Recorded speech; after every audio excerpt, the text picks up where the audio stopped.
Ahmed Al-Shara sera reçu ce mercredi par Emmanuel Macron. Le dirigeant syrien de transition effectue ainsi son premier déplacement en Europe alors que des violences communautaires ont lieu dans son pays. En mars dernier, vous vous rappelez, il y avait eu 1700 Alaouites qui avaient été tués. Des combats continuent en ce moment contre des Druzes. Il y a des tensions avec Israël.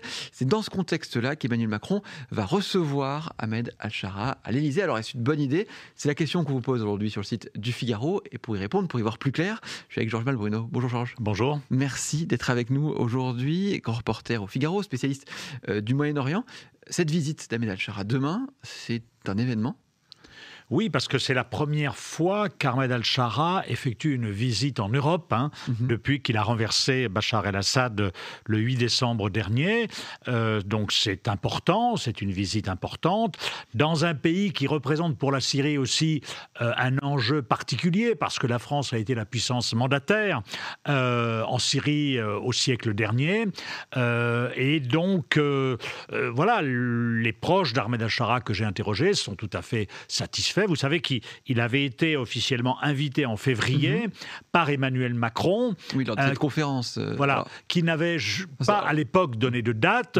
Entre-temps, vous avez fait allusion, il y a eu début mars ces massacres d'Alaouites. Il y a eu, quelques jours, et ça continue encore, des tensions entre les Druzes et des factions radicales autour d'Ahmed Al-Shara.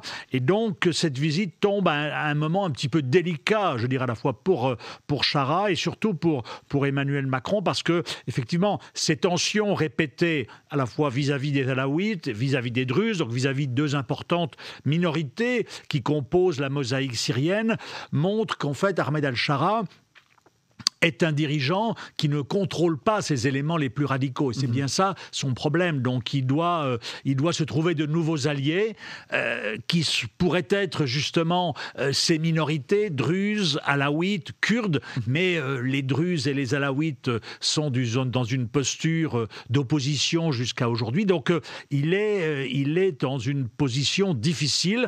Et c'est aussi pour ça qu'effectivement, c'est bien pour lui de venir à Paris, d'être reçu. Il va se respectabiliser en faisant ça. Oui, mais il est déjà en grande partie respectabilisé parce que c'est quelqu'un qui a été, comme vous le savez, djihadiste, qui ne l'est plus, qui est un islamiste conservateur, mais qui est pragmatique, qui est sensible aux pressions et qui écoute autour de lui. Et donc, c'est vrai qu'il a surpris par toutes ces qualités que je viens d'énoncer. Simplement, il est à la tête d'un pays qui est aujourd'hui morcelé. Il ne dirige qu'une certaine partie de la Syrie, il y a de larges pans du pays qui lui échappent, et il est aussi à la tête d'un pays sans le sou, puisque les sanctions internationales, en particulier américaines, interdisent par exemple aux pays du Golfe, au Qatar, qui avait promis 120 millions de dollars à Ahmed Al-Shara pour qu'il puisse payer ses fonctionnaires. Eh bien, ces 120 millions de dollars ne peuvent pas être fournis par le Qatar, parce que sinon, le Qatar serait sanctionné par les États-Unis. Donc, c'est un homme qui est confronté à de multiples défis sécuritaires économiques, qui a engagé un processus de transition, qui a constitué un nouveau gouvernement, qui est différent du premier, qui était complètement monocolore avec des islamistes bontins. Aujourd'hui, il garde le pouvoir, lui et ses hommes, il garde les ministères régaliens. C'est quelqu'un qui n'est pas un démocrate. Ce sera un autocrate à coloration islamiste. Mais il a ouvert son gouvernement à des postes de technocrates, notamment pour gérer l'économie. Donc voilà, on a une vision un petit peu comme ça, mitigée de ce monsieur, mais qui est face à des problèmes très importants. Et en particulier, justement, il doit se constituer de nouveaux alliés pour pouvoir marginaliser les durs, les radicaux, les djihadistes qui sont autour de lui, qui l'ont aidé à prendre le pouvoir et qui aujourd'hui lui mettent des bâtons dans les roues, mais il n'a pas le pouvoir de les soumettre. D'accord. Est-ce que c'est de l'affichage? On a beaucoup parlé de communication de son point de vue. C'est la question qu'on se pose aujourd'hui. Alors, c'est quelqu'un qui communique très bien. Je l'avais raconté par le menu dans la double page que j'avais faite en février, en révélant notamment la boîte de communication britannique qui travaille auprès de lui. C'est quelqu'un qui est fasciné par les réseaux sociaux, qui a une armée électronique, qui a un certain nombre de chercheurs bienveillants à l'étranger qui immédiatement relaient Ahmed Al-Shara quand il joue au basket. Je vous invite à aller sur sur des réseaux Twitter aujourd'hui, vous verrez qu'un certain nombre de chercheurs ou de journalistes, à droite à gauche, relaient tout ça. Il est conscient effectivement de ces nouvelles technologies.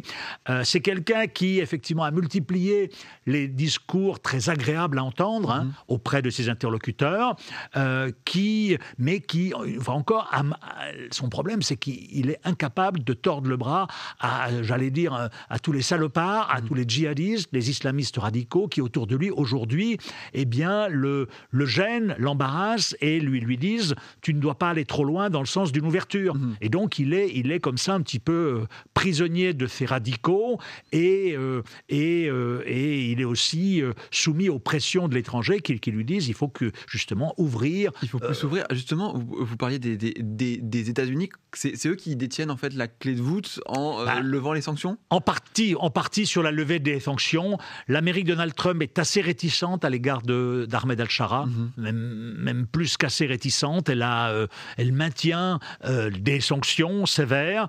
Elle ne reconnaît pas encore son gouvernement. Certes, il y a eu 2-3 parlementaires qui sont allés. Et l'Amérique a donné une liste d'exigences, je crois qu'il y en a 7, à Ahmed al-Shara, avant qu'il soit retiré des listes terroristes et avant qu'il y ait une plus grande, comment je dirais, un plus grand engagement américain à son égard. Donc les États-Unis restent extrêmement vigilants à son égard et donc c'est aussi une des raisons pour lesquelles il est dans une situation fragile. Effectivement. Alors on a bien compris pourquoi est-ce qu'Ahmed al-Shara venait en France. De son point de vue, pourquoi Emmanuel Macron le reçoit ? Emmanuel Macron, je vous le dis, en février, l'avait invité, sans qu'il y ait de date. Je dirais qu'Emmanuel Macron aime bien aller vite, souvent. Et donc là, il l'invite pour lui dire clairement des choses. Il l'a eu au téléphone à plusieurs reprises. Il est pragmatique, Emmanuel Macron. Il ne se fait pas d'illusions sur la personne d'Ahmed al-Shara. Mais c'est aussi Ahmed al-Shara, l'homme politique syrien le plus influent. Et en France, et je crois que la France a raison de considérer que on ne peut pas jouer un échec d'Ahmed al-Shara parce que sinon c'est le peuple syrien qui en paierait les conséquences. Et si vous me permettez une dernière remarque, je dirais que Emmanuel Macron s'inscrit dans la lignée de ses prédécesseurs qui ont toujours été empressés de découvrir le nouveau raïs syrien. 1999, Jacques Chirac reçoit à l'Élysée un jeune qui s'appelait Bachar el-Assad, qui était le fils de son père mais qui n'était pas encore président de la République. Il espère le chaperonner. En 2000, il va, Jacques Chirac, aux obsèques, il est le seul chef d'État occidental à aller aux obsèques de son père. Ensuite, Bachar el-Assad va décevoir Jacques Chirac. Ensuite, Nicolas Sarkozy, vous vous souvenez, en 2008, reçoit en grande pompe, sur les Champs-Élysées, Bachar el-Assad le découvre lors du sommet de l'Union pour la Méditerranée. Et quelques années après, Nicolas Sarkozy rompra avec le dictateur qui réprimait ses opposants. Donc, je veux dire, voilà, il y a un rôle historique de la France. Il y a une histoire commune. Il y a une histoire commune, et puis il y a cette volonté effectivement de peser et de nouer des relations avec les dirigeants syriens, parce qu'on considère à juste titre que la France a un rôle à jouer au Liban, qui est voisin de la Syrie. Le problème, c'est que souvent, on a été en conflit avec la Syrie au Liban. Aujourd'hui, c'est un régional. Cas, oui. Et donc, voilà, je pense que Emmanuel Macron a... Bon, vous savez, il ne faut pas attacher plus d'importance à cette rencontre qu'elle n'en aura. C'est important, mais... Voilà, il faut encourager le leader syrien à aller dans le sens de l'ouverture, encore plus, et encore une fois, ce que je disais, à changer d'alliance, aller vers des alliés, en particulier les Kurdes, qui sont nos alliés dans la lutte contre Daesh, et vis-à-vis desquels le pouvoir syrien est assez méfiant, parce que les Kurdes ont des exigences, c'est de vouloir être intégrés dans l'armée, mais en gardant leur bataillon. Ahmed al-Shara, lui, ne veut pas, et puis il n'est pas exclu que la France, compte tenu du fait que les États-Unis se retirent de Syrie progressivement, mais là déjà les États-Unis ont 2000 hommes environ dans le nord-est syrien aux côtés des Kurdes, ont déjà engagé une partie de leurs hommes vont se retirer et il n'est pas exclu que la France prenne leur place de manière à peser un peu plus dans ce rapprochement, dans ces négociations qui sont difficiles entre Chara justement et les Kurdes pour élargir la base d'Ahmed al-Chara qui, eh bien, si on avait une carte, on le verrait aujourd'hui, ne gouverne que sur peut-être un tiers, un quart de la Syrie. Effectivement, du pays. Je voulais vous faire réagir aussi. Alors, il y a beaucoup de critiques à cette visite, forcément. Regardez, ça c'est un article, une interview réalisée par Hugues Maillot avec Fabrice Balanche qui disait « Les Européens sont très naïfs vis-à-vis du nouveau régime ». Est-ce que vous partagez cette analyse ? Non, ils ne sont pas naïfs, ils sont conscients, ils savent qui est Ahmed al-Chara, ils savent qui sont les radicaux autour de lui. Je pense qu'Ahmed al-Chara a changé. C'est un islamiste conservateur, il sait qu'il est à Damas, aussi que l'islam damascène est un islam soufi et il ne pourra pas transposer le modèle islamo-djihadiste d'Idleb à Damas. Simplement, encore une fois, Ahmed al-Chara ne deviendra pas un social-démocrate, mais il sera un autocrate à la sauce moyen-orientale comme le sont ses voisins à coloration islamiste, proche des Turcs, proche de l'Arabie Saoudite, probablement, mais ça ne nous empêche pas d'avoir des relations avec ces deux pays. Donc je pense qu'il faut se garder d'avoir des images un peu trop manichéennes. Il a effectué effectivement 6 premiers mois qui sont relativement encourageants, mais dans un contexte extrêmement difficile. Et encore une fois, ses principaux détracteurs sont ses anciens amis qui le coincent, qui le contrôlent en partie et qui lui disent il faut pas que tu ouvres davantage la société. Oui, il faut comprendre qu'il vit effectivement avec la pression finalement de sa base enfin voilà, c'est ce qu'on dit depuis début décembre en fait. Depuis début décembre, parce qu'il faut voir qu'il a que 30 000 hommes pour assurer la sécurité de la Syrie. Donc c'est pas assez. Et parmi ces 30 000, il y en a quand même quelques milliers qui sont des radicaux bontins, des djihadistes, etc. Donc tout l'enjeu pour Chara, c'est de trouver d'autres alliés pour constituer d'autres forces de sécurité. Mais pour ça, c'est vrai que les événements qui se sont passés ces derniers temps, aussi bien auprès des Alaouites qu'auprès des Druzes, n'incitent pas à l'optimisme parce que ces deux communautés aujourd'hui sont très remontées contre le pouvoir syrien. Donc voilà. Donc je pense qu'il faut et puis. Dernière raison, je pense que Ahmed al-Chara, tout le monde sait qui il est, mais je pense que c'est quand même l'homme politique syrien qui est probablement le plus influent aujourd'hui. Et donc, si jamais il venait à échouer, la Syrie sombrerait dans un chaos, dans des règlements de compte probablement encore plus sanglants que ceux auxquels on a assisté ces derniers temps. Donc, je pense que c'est un mauvais pari que de jouer sa perte. Oui, effectivement. Regardez, ça c'est la réponse à la question du jour.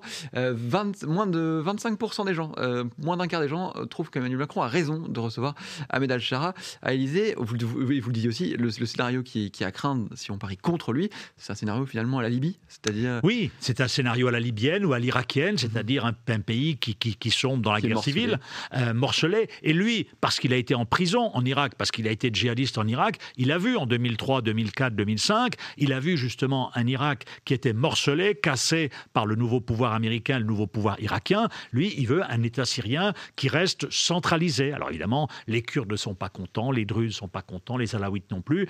Donc il doit à la fois créer un État relativement centralisé, mais en écoutant probablement davantage les minorités qu'il ne l'a fait jusqu'à maintenant. Effectivement, et on suivra ça. En tout cas, on suivra sa visite demain avec... peut-être une prise de parole avec Emmanuel Macron, une intervention. En tout cas, on verra la forme que cela prendra. Merci en tout cas, Georges, d'avoir été avec nous. Merci à vous, internautes du Figaro, d'avoir été nombreux à nous suivre. Pour ceux qui nous regardent sur YouTube, vous n'hésitez pas, bien sûr, à vous abonner à notre chaîne YouTube pour recevoir toutes nos vidéos. Je vous souhaite une très bonne journée sur le site du Figaro.